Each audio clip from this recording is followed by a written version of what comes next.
අයිබෝන් පුතේ මම කතා කරන්නේ මේ පාර O level ලියපු 2027 A level කරන්න බලාපොරොත්තු වෙන ඔයාට විශේෂයෙන්ම කලා විෂය ධාරාව පිළිබඳව පොඩි අවබෝධයක් දෙන්න දැනුවත් කරන්න තමයි අද දවසේ මම හිතුවේ.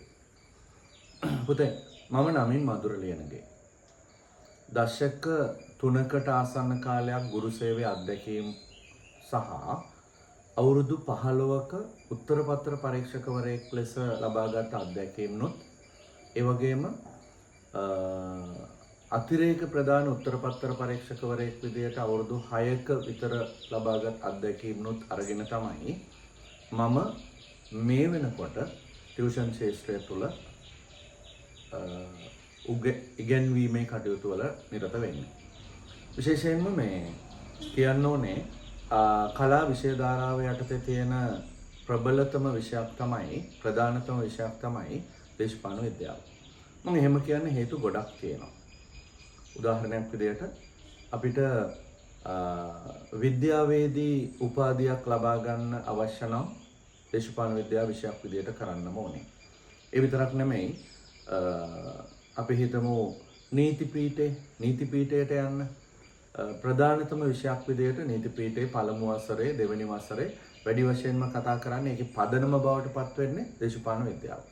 ඒ නිසා දේශපාලන විද්‍යාව වර්තමානයේ වෙනකොට කලා විෂය ධාරාව යටතේ ප්‍රබලතම විෂයක් බවට පත් වෙලා තියෙනවා.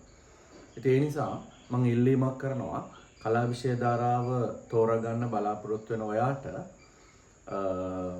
දේශපාලන විද්‍යාව විෂයක් විදිහට එකතු කරගන්නේ කියලා. ඒ විතරක් නෙමෙයි රාගම වෛද්‍ය පීඨයට යන්න අපිට හැකියාව තියෙනවා. ඒ විතරක් නෙමෙයි මොරටුව විශ්වවිද්‍යාලයේ ආකිටෙක්චර් සහ වෙනත් විද්‍යාවේදී පාඨමාලාවලට අයදුම් කරන්න උසස් පෙළදී දේශපාලන විද්‍යාව කරලා තිබීම අපිට අතිශය වැදගත්. ඉතින් ඒ නිසා ජීවිතේ දිනන්න නම් මුලින් ඉඳලම නිවැරදි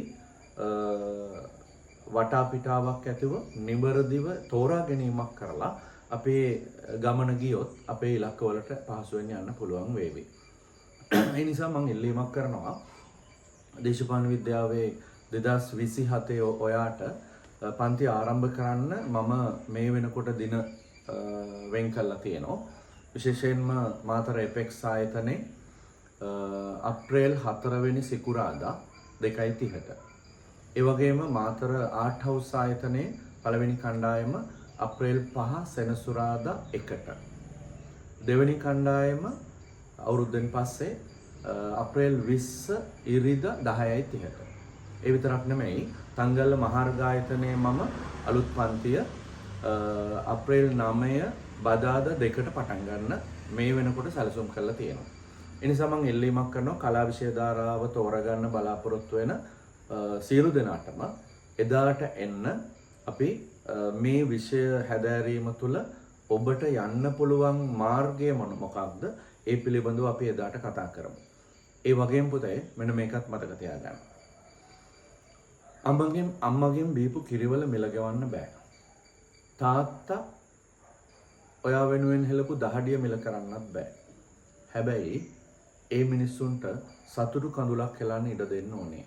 ඒක කරන්න පුළුවන් වෙන්නේ අධ්‍යාපනයෙන් දිනුවත් විතරයි. ඒ තත්ත්වය ලබා ගන්න උත්සාහ කරන්න.